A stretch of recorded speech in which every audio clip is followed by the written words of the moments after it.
One day in any country. Global cases rising above 650,000 with more than 30,000 dead. The Pope cutting a lonely figure with a special prayer for those facing hunger due to the virus.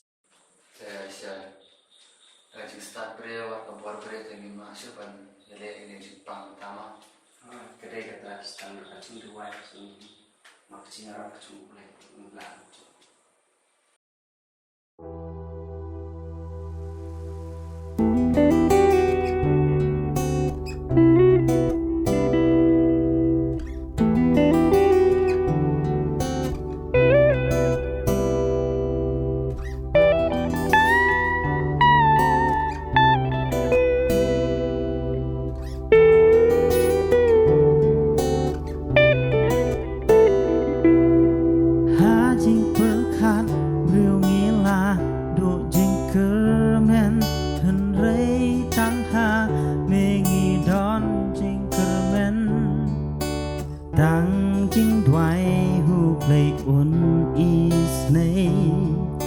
bạn quen nó ya ki ne ki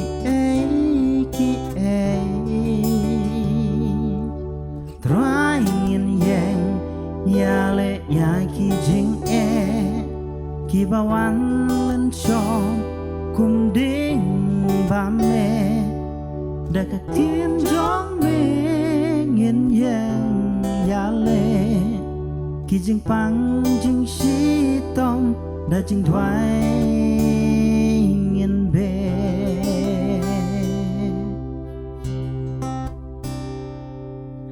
la đã ki brio jong ai ha ki ba la con đã ca cơ teng jong a kiến pai nó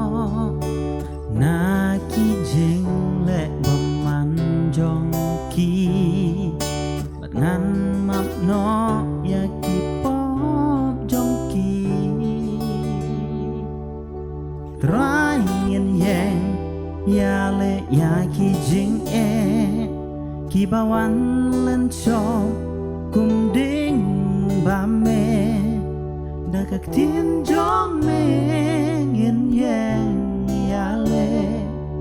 ki jing pang jing shi tông đã jing thoại nghiền bề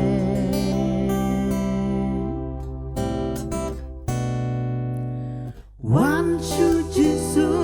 la pi đam jing kiệt bác ya u bak loi ban kiệt ya ki jing jong đây tang ha u yin yo ya ka jing su la dang iwan da ka do mut baro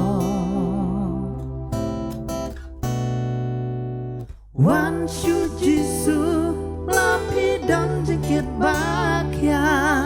u bak loi ban kiet ya ki jing jong đây tang ha u yin yo ya ka jing su la dang iwan da ka do nut baro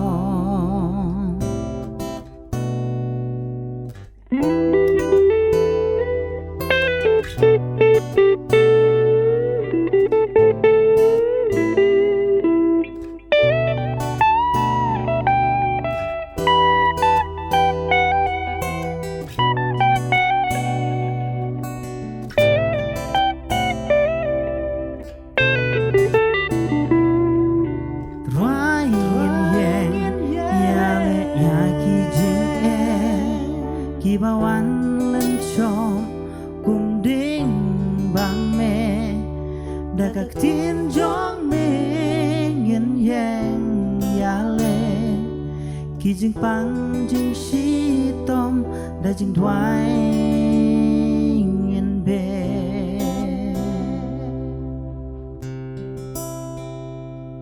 ki jing pang jing shi tông đã jing thoại nghe